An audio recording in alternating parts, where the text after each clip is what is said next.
Chapitre sur la fonction exponentielle en terminale S, l'essentiel du cours de ce qu'il faut savoir. La fonction exponentielle, comme la fonction logarithme, sont deux nouvelles fonctions de référence qui sont très importantes dans le cours de terminale. Donc on va voir maintenant la fonction exponentielle. Tout d'abord, on va supposer l'existence d'une fonction dérivable sur R telle que sa dérivée est égale à la fonction et son image en 0 est 1.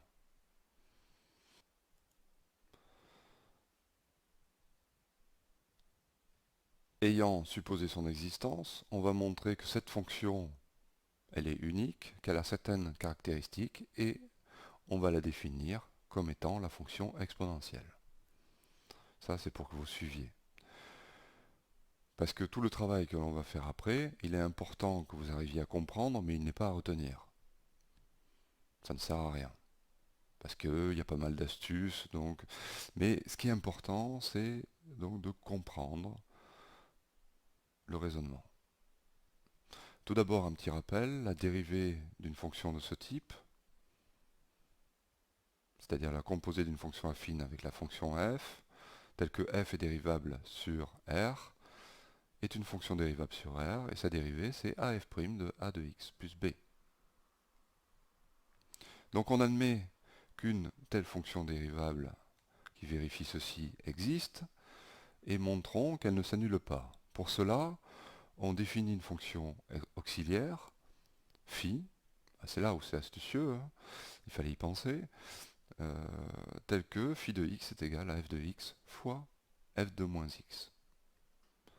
Phi est dérivable sur R, car c'est le produit de deux fonctions dérivables, et sa dérivée, il faut utiliser la formule sur la dérivée du produit, on obtient ça, et ça s'annule, c'est égal à 0. Si la dérivée est nulle, alors phi de x est constante, calculons pour une valeur particulière, phi de 0, puisqu'on a f de 0 qui est égal à 1, alors phi de 0 est égal à 1. Donc phi de x est égal à 1. Et phi de x, c'est le produit ici, donc f de x plus f de moins x est égal à 1. Raisonnons par l'absurde maintenant. Si f de x s'annule, alors le produit est nul. Ce qui est impossible puisque c'est 1. Ça veut dire que notre supposition f de x s'annule est fausse.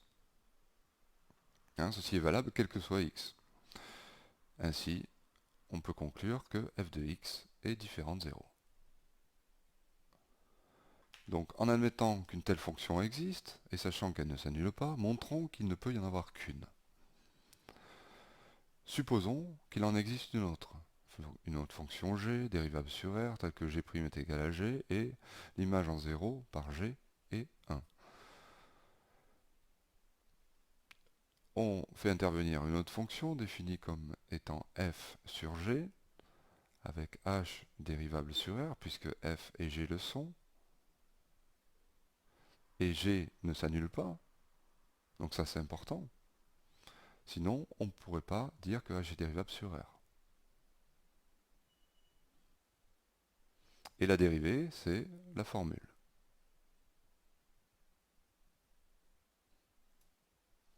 Sur g carré.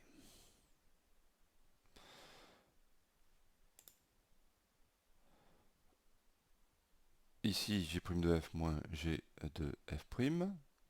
Comme g' est égal à g et f' est égal à f, mais ça fait 0. Donc, la dérivée de h est nulle, ça veut dire que h est constante. Calculons pour 0, donc le même principe que tout à l'heure. F de 0 sur g0, c'est 1 sur 1, ça fait 1. Ça veut dire que h de x est égal à 1, quel que soit x. Et comme h de x est défini comme étant f de x sur g de x, ça veut dire que f de x est égal à g de x. Donc on a prouvé l'unicité, c'est-à-dire qu'il n'y a qu'une fonction. Parce que s'il y en avait une autre, ben, on montre que en fait c'est la même. Et donc on va définir, on va dire que cette fonction, c'est la fonction exponentielle, qui à x associe exp de x, la fonction exponentielle. Donc on l'écrit comme ça. On peut noter aussi exponentielle de x sous la forme e puissance x. Pourquoi on va utiliser cette notation? Eh bien parce qu'on va voir que la fonction exponentielle en fait a les propriétés des puissances. Exponentielle de 1, ça va être exponentielle de 1, c'est-à-dire e puissance 1, c'est-à-dire e.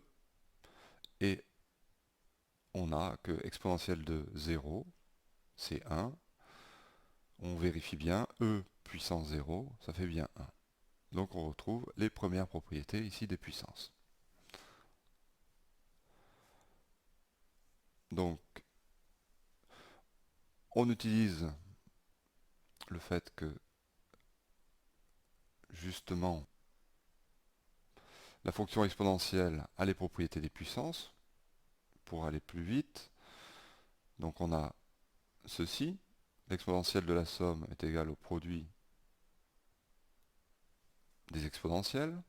L'exponentielle de la différence, c'est le quotient des exponentielles. L'exponentielle de n fois x est égale à exponentielle de x puissance n. Et exponentielle de moins x, c'est égal à 1 sur exponentielle de x.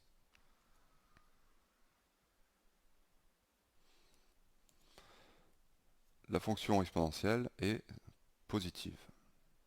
Démonstration, on va écrire e de x sous cette forme. C'est en fait 2 facteurs exponentielle de 2 facteurs de x sur 2. Ce qu'on peut écrire donc exponentielle de x sur 2 au carré. Comme c'est un carré, et que la fonction exponentielle ne s'annule pas sur R, ça veut dire qu'elle est positive.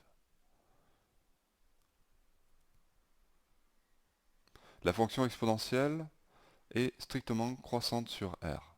Démonstration, la dérivée de l'exponentielle de x, eh bien c'est la fonction elle-même, c'est ce qu'on a défini ici, et e de x est positive, donc comme la dérivée est positive, la fonction elle-même est strictement croissante sur R. Une conséquence importante de cette stricte croissance sur R, pour les équations d'abord, écrire que a égale b est équivalent à exponentielle de a est égal à exponentielle de b.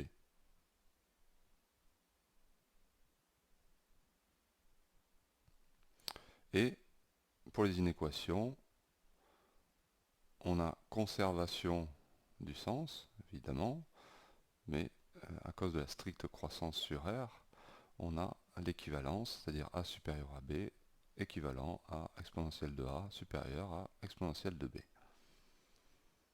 On aurait ici la même chose avec inférieur.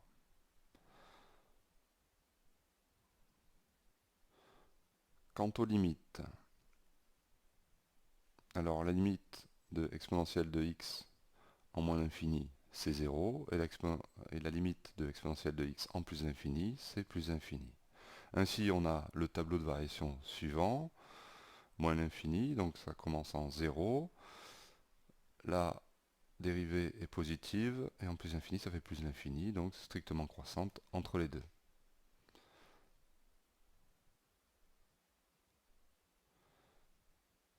Comment démontrer que la limite de exponentielle de x en plus l'infini est plus l'infini? Eh bien, en comparant avec x.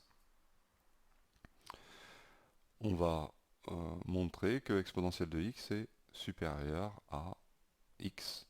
Et comme x tend vers plus l'infini, eh bien, e de x tend aussi vers plus l'infini. Ceci, c'est équivalent à montrer ceci. Donc étudions le signe de e de x moins x, que l'on appelle h de x.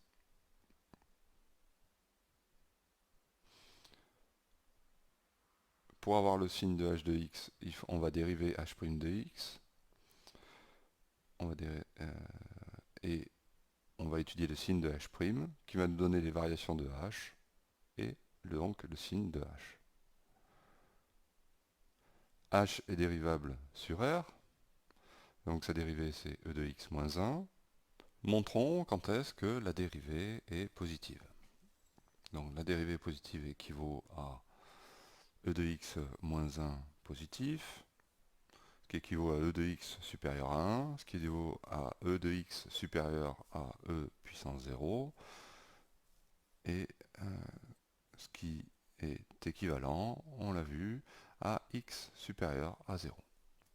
Ainsi, on vient de montrer que la dérivée de h est positive pour tout x positif.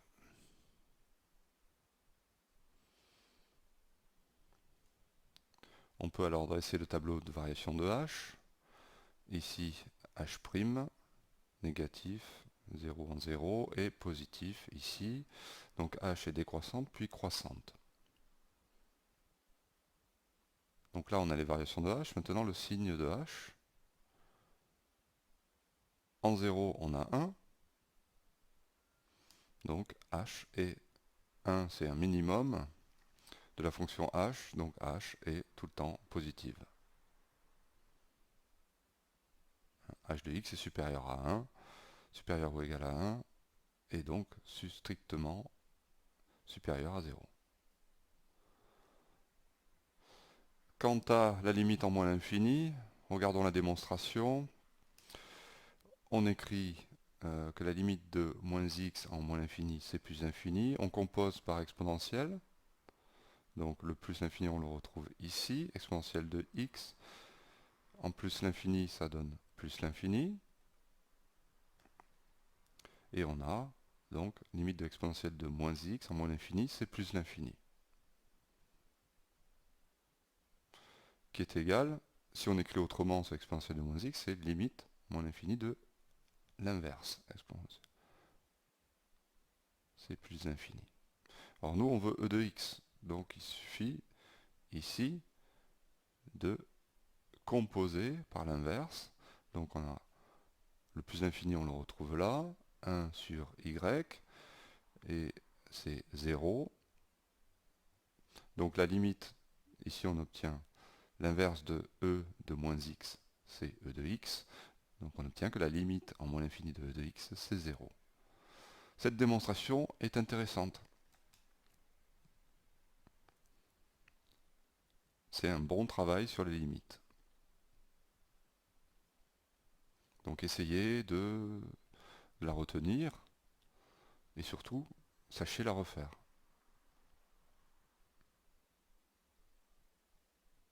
Donc voilà, on aurait pu aussi rédiger de cette façon, composer, une double composition en fait, c'est ça par ça, puis par ça, et on obtient directement la limite que l'on souhaitait. Donc un résumé de notre fonction exponentielle de x, ici son tableau de variation, et là, la courbe de l'exponentielle. Donc pour 1, ça fait e puissance 1, c'est-à-dire e. Pour 0, ça fait 1. Et ici, on a la tangente en 1, en 0, pardon.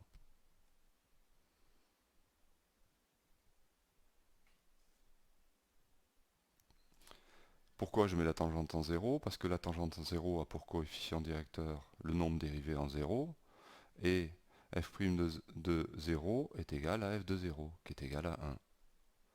Donc le coefficient directeur de cette tangente, c'est 1.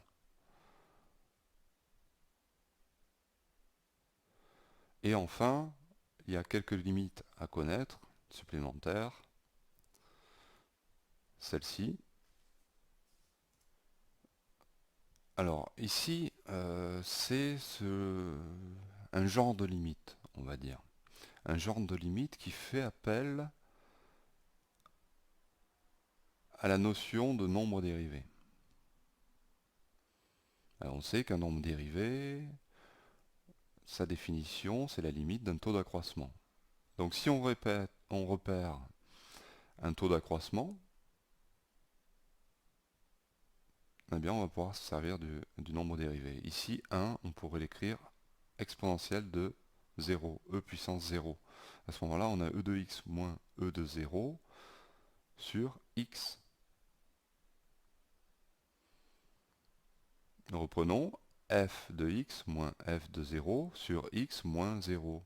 C'est le taux d'accroissement entre deux points de la fonction exponentielle.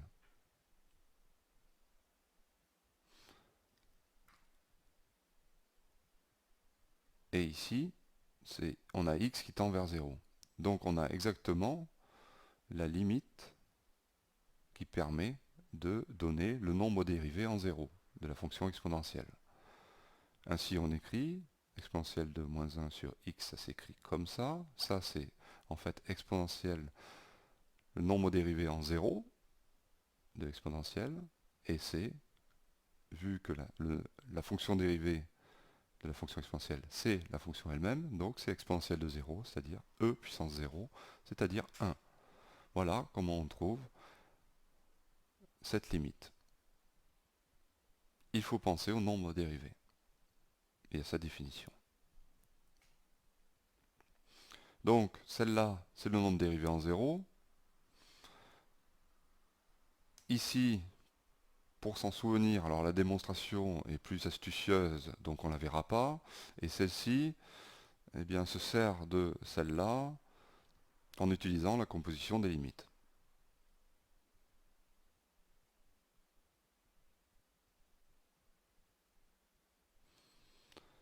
Ici, pour s'en souvenir, il suffit juste de remarquer que la fonction e de x croît plus vite que x. Qu'est-ce que ça veut dire? Que la fonction e de x, eh bien, elle est tellement croissante qu'elle sera de plus en plus au-dessus de x.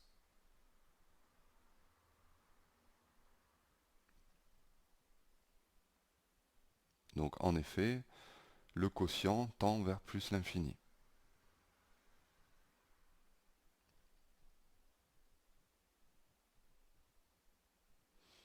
Et enfin, comme on a vu la dérivée de racine de u, de 1 sur u, de u de ax plus b, de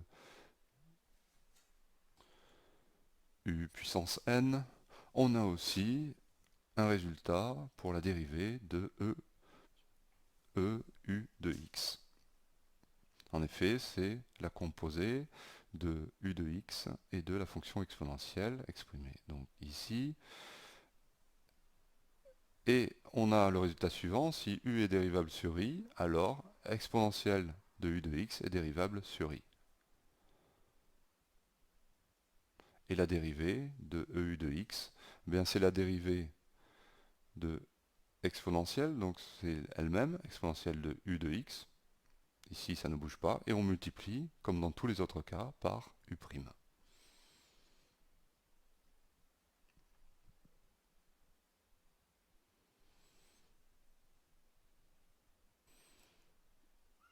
Un premier exemple, ici pour k positif, on pose u de x est égal à moins k fois x.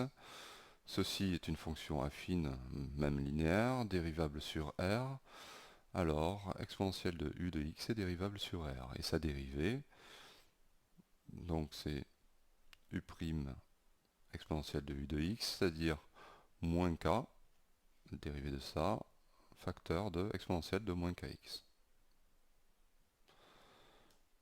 Le tableau de variation, exponentielle de moins kx, c'est positif, multiplié par moins k qui est négatif, puisque k est positif, donc ça fait quelque chose de négatif. Donc la fonction exponentielle de moins kx est strictement décroissante de moins l'infini en plus l'infini. Et en moins l'infini, on aurait les limites plus l'infini et en plus l'infini 0. Un deuxième exemple, toujours pour k positif, pour u de x est égal à moins k facteur de x carré. C'est une fonction du second degré, dérivable sur r, pardon. Donc exponentielle de u de x est dérivable sur r, et la dérivée, c'est celle-ci. Pour déterminer cette dérivée, puisque la fonction exponentielle, elle, est forcément positive, il faut déterminer le signe de moins 2kx. Moins 2kx, c'est une fonction affine de coefficient directeur négatif. Donc elle est décroissante, elle s'annule en 0, donc avant le 0 elle est positive, puis négative. ce qui nous donne donc la dérivée est du signe de moins 2kx, donc c'est positif aussi s'annulant 0 et négatif. Ainsi, notre fonction exponentielle de moins kx carré est strictement croissante de moins l'infini en 0 et décroissante de 0 en plus l'infini.